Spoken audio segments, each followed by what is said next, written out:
survive, thrive, stay alive. It's time to get prepared with the Prepping Academy podcast. You're listening to the Prepping Academy podcast. This is Patrick with Grid Down Comms Up, in for another episode. Got a few things I want to tell you guys about before we get started. First, next month, I will be at the Eastern Tennessee Homestead Alliance Festival in Knoxville, Tennessee. It is on Friday, September 12th and Saturday, September 13th.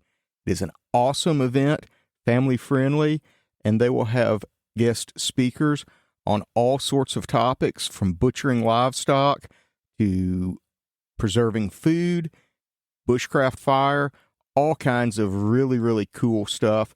You're into homesteading, you're into preparedness and self-sufficiency, I encourage you to come check it out if you are in the Knoxville, North Carolina, East Tennessee, any of the surrounding areas. Also want to tell you guys that they have been gracious enough to give me a 10% off discount code to share with you. If you use the discount code GRID10, that is GRID 10, all caps for the grid, before September 1st, you can get 10% off your general admission passes. If you're in the area, you want to come out, check it out. Again, great event. I'll be speaking on communications lessons that we learned during Hurricane Helene and how that you can better equip your family and your community to communicate when a natural disaster strikes. Speaking of natural disasters, our topic for today is going to be the top 10 items that you need to survive a natural disaster. Ran this topic by a couple friends of mine. We hashed it out a little bit, came up with the 10 essentials that you need in order to survive a natural disaster. Probably going to break this one into 2 episodes. We'll do the most important through number 5 today and pick up 5 or 6 through 10 on our next episode. Want to also remind you guys that you can check out some of my videos, communications related stuff, over at my YouTube channel at Grid Down Comms Up. I'll also be posting some of these podcasts in addition to some podcasts with some slides added and some other teaching tools eventually, as I pull a bunch of the content that I've created for Heritage Life Skills, the Eastern Tennessee Homestead Alliance Festival, PrepperNet's Bug Out Camp, and other events over the years, and turn those into videos to get that information out there to more people, and give me a way to kind of go through some of the things I've done in the past, share that with the audience here. So now, let's get right to it with the top 5 natural disaster preps. 5 things that you need to get through a natural disaster. We'll do the next 5 in the next episode. So first up, pretty universal to everybody, is potable water. Water that you can drink. And a lot of us, we have water filters.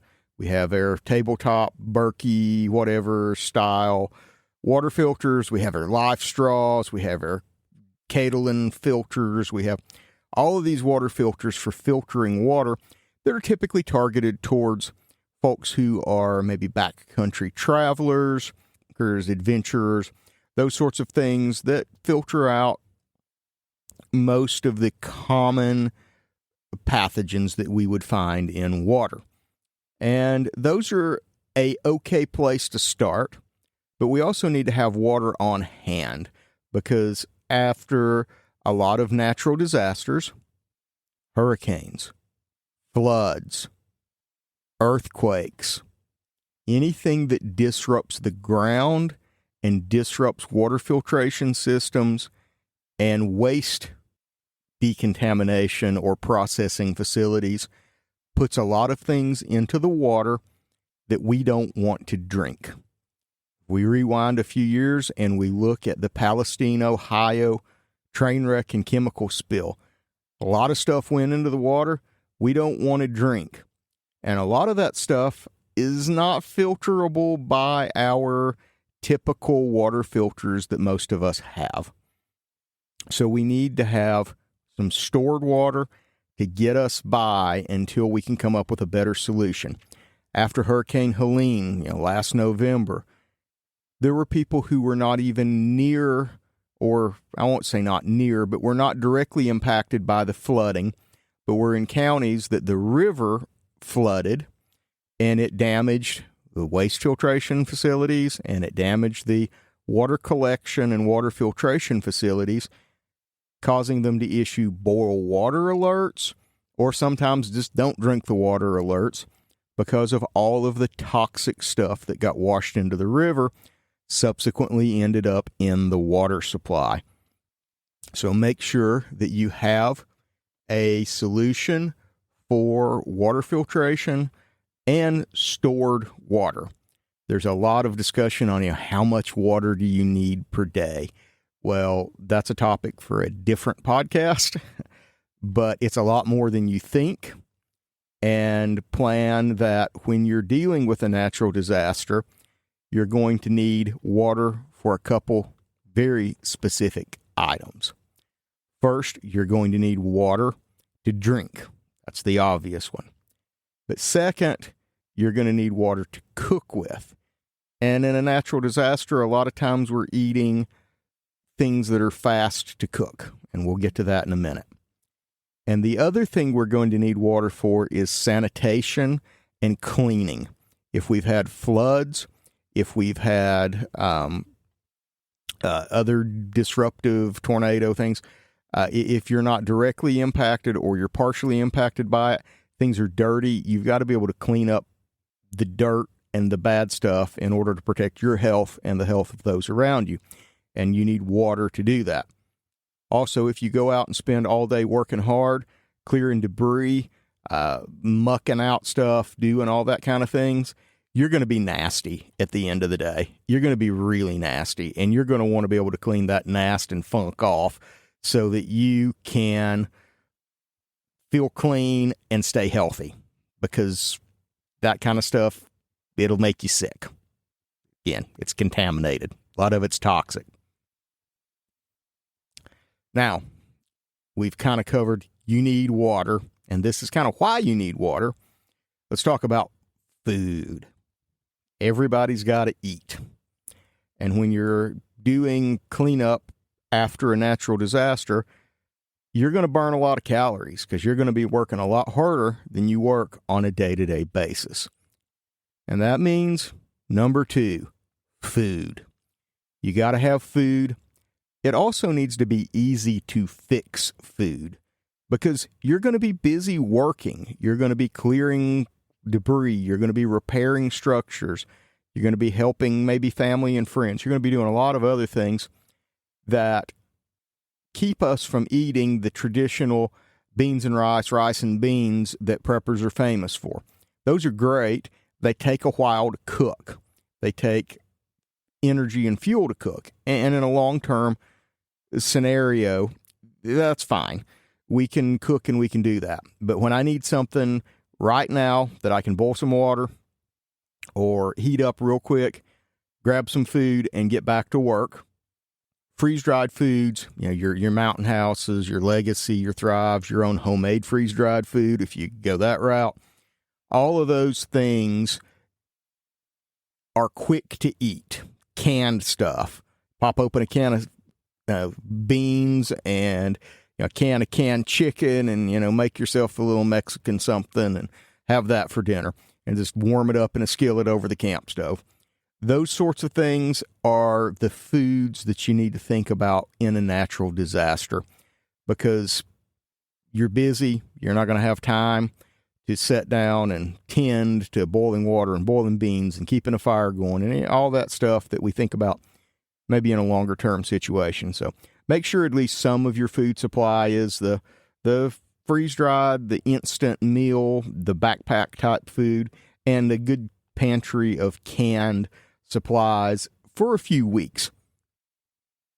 The kind of thing pushed by ready.gov is have 72 hours of food, have 2 weeks of food and water, those sorts of things, because as we learned and we see over and over in a lot of larger scale disasters like Hurricane Helene, like when Puerto Rico got hit by a hurricane, all these things. It takes a minute to get to the location you're in sometimes. So be prepared, be ready. Don't stress, but have some stuff. Be a good prepper and have food. Next, item number 3 on our hot list. Item number 3 is near and dear to my heart. Normally, we're talking about communications on this podcast. Well, you didn't think you were going to get out of that today, did you? We're going to talk communications for just a minute. You need some form of communications.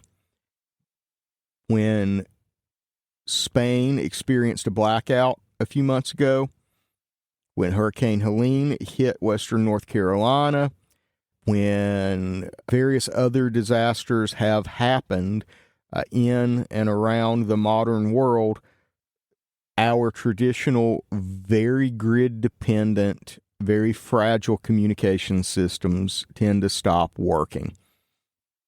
And it's gotten worse now that everyone has a cell phone in their pocket, because that's where they get all of their information.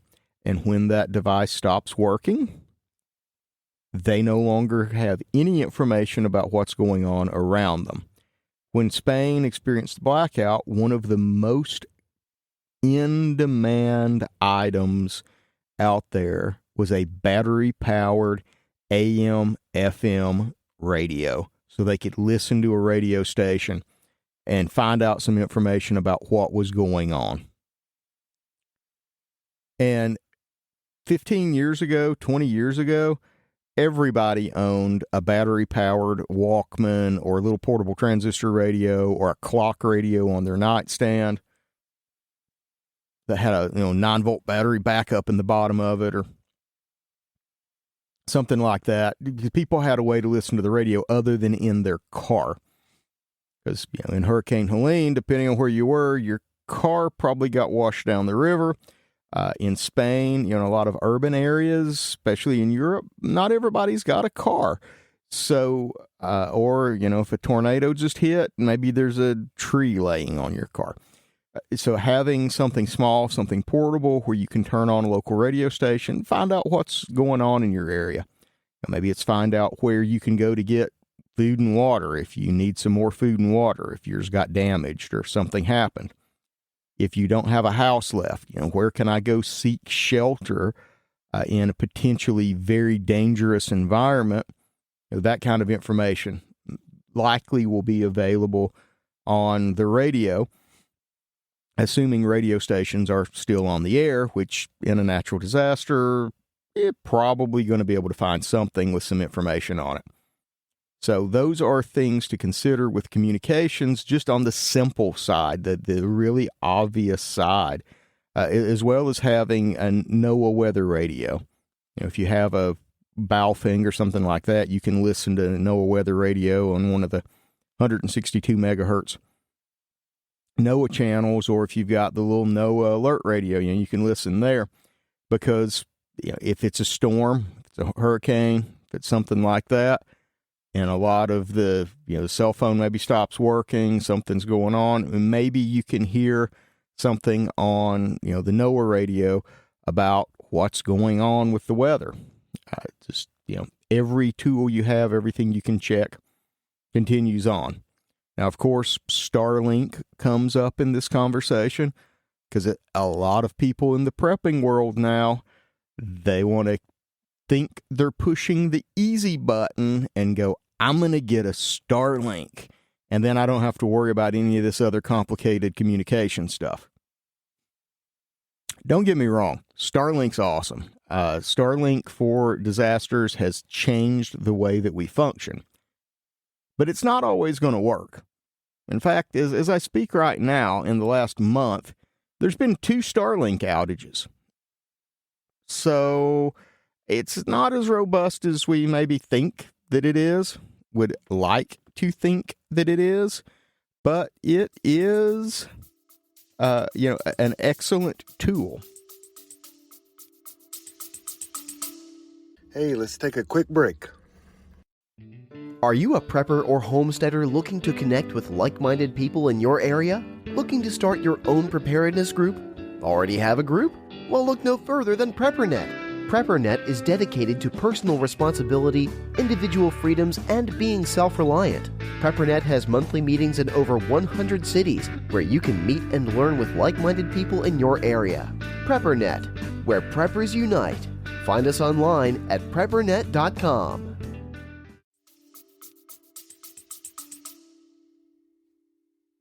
So, Starlink, yeah, okay, that's cool. That's good to get information from. Understand, as we talk about this, during Hurricane Helene, Starlink was offline for a number of hours right after the event happened because there was an uplink station in western North Carolina that was damaged, or the transport was damaged. Something was damaged. It was offline. And they had to kind of reorganize how some aspects of Starlink worked in order to get communications back going. And I know Starlink is supposed to be fixing that in the future, so that's not as much of an issue, but it is something to consider. And then, a couple weeks ago, Starlink was out for a few hours. So you never know what might be the situation or the disaster or the emergency and whether Starlink is, an option. Plus, you have to consider that if you're using Starlink as your everyday use internet, that your dish is going to be outside. And I don't know what speed wind that a Starlink dish is rated at, but I can assure you it's not rated for an oak limb or a tree falling on it. In the situation, your Starlink may not survive. So if you got a backup Starlink, something else to consider. As we look at communications, those are the ways to get information. There's also, for those of us who are into the radio communications realm, there's all kinds of free radio services, the FRS, the MURS, CB, that kind of thing. I don't want to give too much away on the discussion that I'm going to have at the Homestead Alliance Festival, but one of those played a very large role in a lot of communities communicating. Then there's amateur radio options from, like I said, HF and then the VHF line of sight type communications that could be considered as you layer on your communications and understand what you need to communicate, in what type of natural disaster, because it's going to vary. If it's a hurricane that puts several 100-mile by several 100-mile wide swath of the country or the coastline without a lot of communications and power, communicating from that's a lot different than a tornado that levels a couple of city blocks. Things to consider with communications. Next, medical.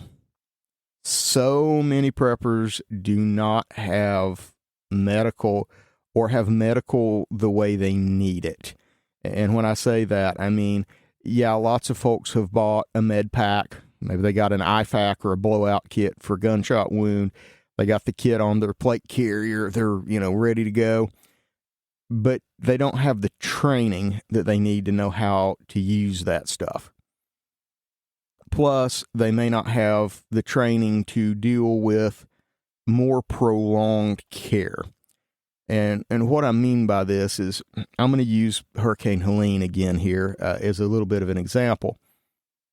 Early on in the hurricane, you could not get a medevac or a casevac from western North Carolina unless you met very certain specific criteria. And a lot of people were shocked at those criteria, but they were designed, there was limited access, there was a certain inherent danger with doing the medevac or casevac. There were a lot of things that prevented them from responding to every emergency. And there were a lot of emergencies. But if you had a broken bone, you probably weren't getting airlifted out, not immediately anyway. If you were in cardiac arrest, you weren't getting airlifted out because they can't treat you while you're in the airplane or the helicopter, in most cases. So they weren't going to send a helicopter to pick somebody up that probably wasn't going to survive. But also, a lot of lesser injuries you need to know how to treat. You need to know how to treat those over a longer period of time. if you do have a critical bleed, like, say you cut your leg with a chainsaw, it still may be hours before you get casevac'd. So you need to know how to stop the person from bleeding out. You need to know how to stabilize them, and then you need to know how to prepare them for transport. So 8 hours later, when that helicopter finally gets there, you can get them loaded up and get them to the hospital. So medical is important. Another aspect of medical is dealing with a lot of maybe unexpected things from exhaustion, sprains, overexertion because we are doing physical work that we don't typically do, electrolyte imbalances, all kinds of stuff that pop up when people that normally work a desk job or, do lighter work on a day-to-day basis, go out and start trying to move big trees and shovel out dirt or shovel out snow or those sorts of things. Every year you hear people have heart attacks during winter when it starts snowing because they're not used to shoveling snow. And, snow's heavy. Water's 8 pounds a gallon. I don't know how that equates to, big shovelfuls of snow, but people overexert, and then they have a medical situation that is because of that. So those are, some of the medical stuff that you need to be prepared for, more than just your, somebody got, an extra hole in them and we need to stabilize them till the ambulance gets here and send them off. So having those sorts of things, having stuff to treat GI issues. Again, we talked earlier about potable water and food. Well, sometimes oopsies happen and you get something from water.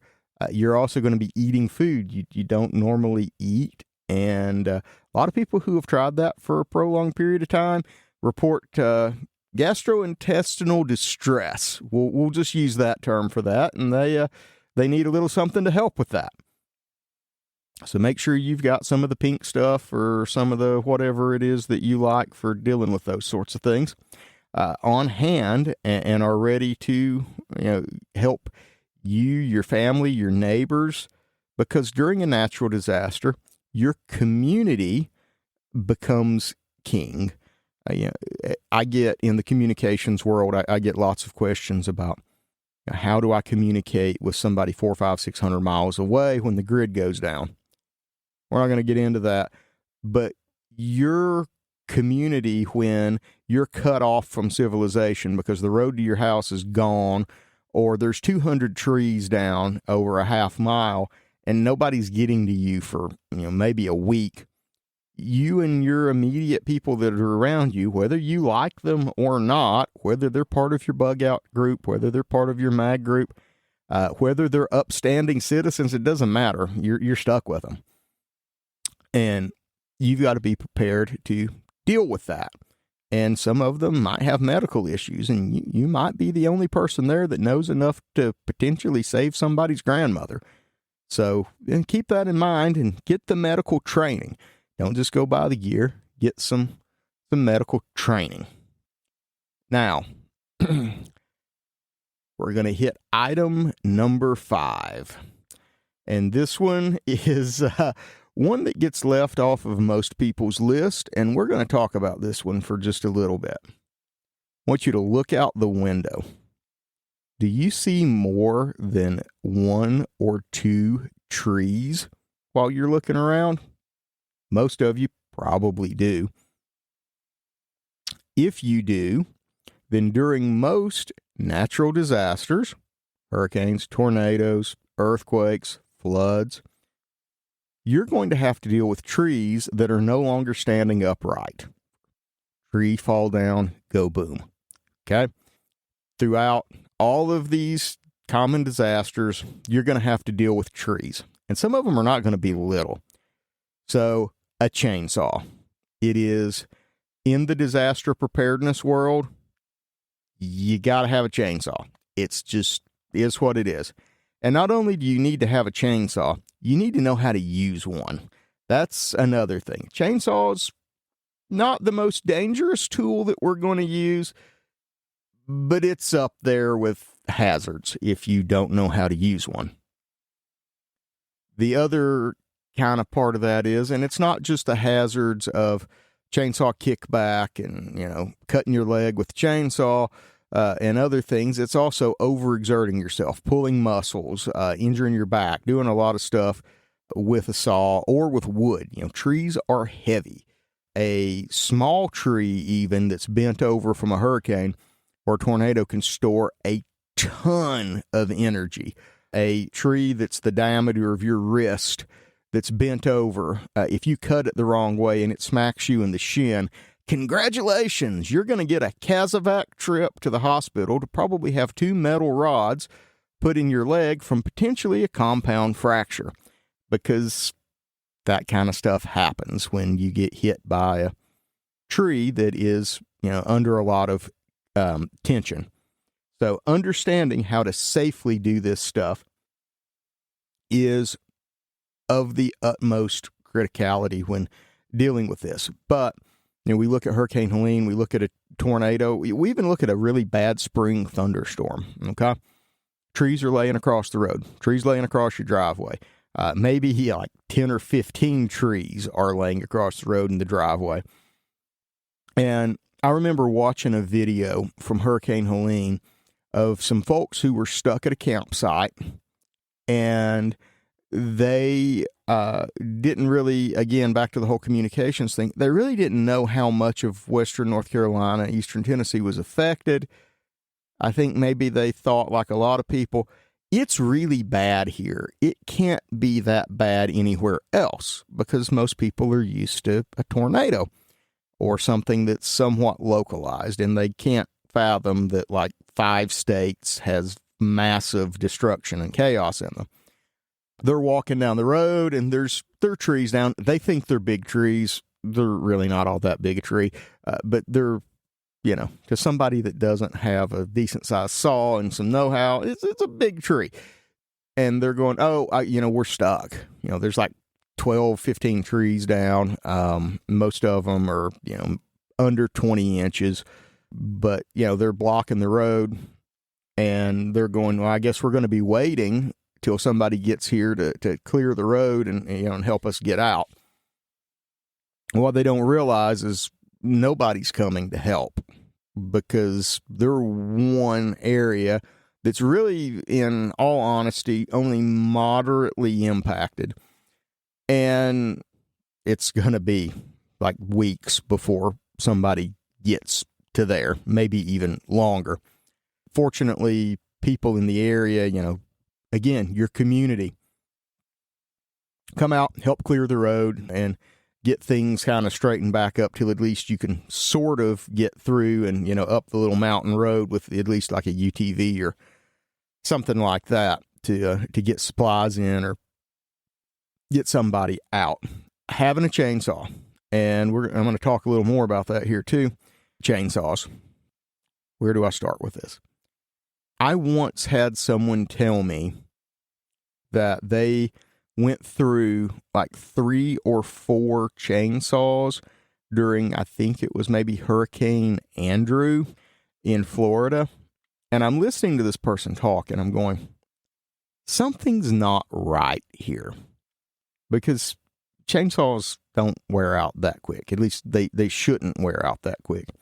And all I can figure out from this is when either they didn't know how to properly take care of the saw, or 2, they were using very inexpensive homeowner saws. And if you're going to be prepared, if you're going to be ready for a natural disaster, most homeowner saws are designed to use for a few minutes every once in a while. And if you run them hours on end during the day, maybe there's bearings, there's all kinds of things in them, in plastic cases and all kinds of stuff that's just not designed to run continuously for hours and hours and hours on end during the day without failing. They're designed to run for 20 minutes, on Saturday while you're, pruning a tree, or maybe get used for 3 or 4 hours to clean up a downed tree once a year or something like that. They're not something that you're going to use every day for 2 weeks clearing trees with and expect to survive. So If you're serious about this and you're serious about getting a saw, get a pro saw. Get a saw that's designed for some serious use. And if you take care of it, if you never put ethanol fuel in it, you always run premium non-ethanol, properly mixed with good 2-cycle oil, and you keep it clean, you take care of it, it'll last you a lifetime. Have dependable tools. It's an investment. It's not cheap. You're going to spend probably somewhere in the $800 to well north of $1,000 for a good saw.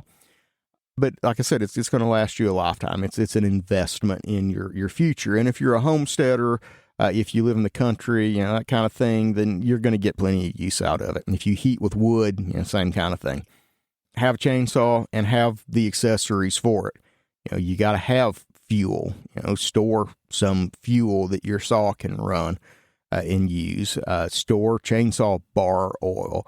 Store extra chains. Know how to sharpen chains, because you're going to hit stuff. And after a flood, after a tornado, a lot of the wood, a lot of the downed trees, all the stuff you're dealing, they got mud in them, they got dirt in them. It just wrecks chains, and you're going to spend a lot of time sharpening chains. So you need to know how to do that, and you need to have extra chains. You hit something, you damage a chain, maybe you can't get them. That was something we ran into in Hurricane Helene. People even 50 to 100 miles away from where the impacted area was, a lot of the saw shops were sold out of tons of stuff because people were coming in buying it because they didn't have it. That's an important thing. Throw an extra chainsaw bar in there as well, because maybe you don't have 2 chainsaws. If you can have a couple of chainsaws, that's always great. Because if you get a saw stuck, you can use another saw to usually get it unstuck. But if you're in a situation where you don't, you can always pop the power head off the bar, throw another bar and chain on the saw, and then get yourself unstuck that way too. Keep those sorts of things in mind. Make sure you have the skills and all the tools. Make sure you've got the PPE. Make sure you got some wedges and a good wedge pounding axe, and probably some rope and maybe some rigging stuff to help you get trees off the road. You don't necessarily want to have to sit there and cut the tree that's laying across the road into firewood-sized pieces so you can move it. When you've got another 100 in front of you, maybe you just want to buck the log off at both ends and put a block and a tree off the side of the road and use your truck and a rope to pull the log off the road and then move on. Have the stuff to deal with vegetative debris and have the skills to do it. Again, you may be the only one in your community that does have that stuff. I know that at prepper camp last year in Saluda, they had to put together an impromptu saw team to cut their way out of the I don't remember the name of that campground, but the campground where prepper camp occurs. That said, we have our top 5 items that you need to survive and thrive during a natural disaster. Potable water, food, communications, medical, and a chainsaw to deal with vegetative debris. That's our top 5 items for surviving a natural disaster. I'm going to wrap this one up. We will pick up with the next 5 items in the next episode of the Prepping Academy podcast here with Grid Down Comms Up. Want to encourage you guys to check out preppernet.net. Join our community there. Things are a little slow at the moment, but we're kind of going through one of those lulls in the prepping world. There's not quite as many crazy things as have been going on the last few years. There's still plenty of crazy stuff. Don't get me wrong. Don't stop prepping. But it's not the one punch after another that we've seen in the past. So, I encourage you guys, keep prepping on, keep your skills polished, and stay frosty. You never know when that unexpected hurricane is going to show up, or earthquake, or whatever. I mean, we've got a massive hurricane off the coast right now that hope is not the indicator of what the rest of hurricane season is going to be like this year. Visit us there. Check me out at GridDownCommsUp. Also, check out the Eastern Tennessee Homestead Alliance Festival, September 12th and 13th this year in Knoxville, Tennessee. Hope I get to see you there. Thanks for listening to the Prepping Academy podcast. Preppers Unite at www.preppingacademy.com.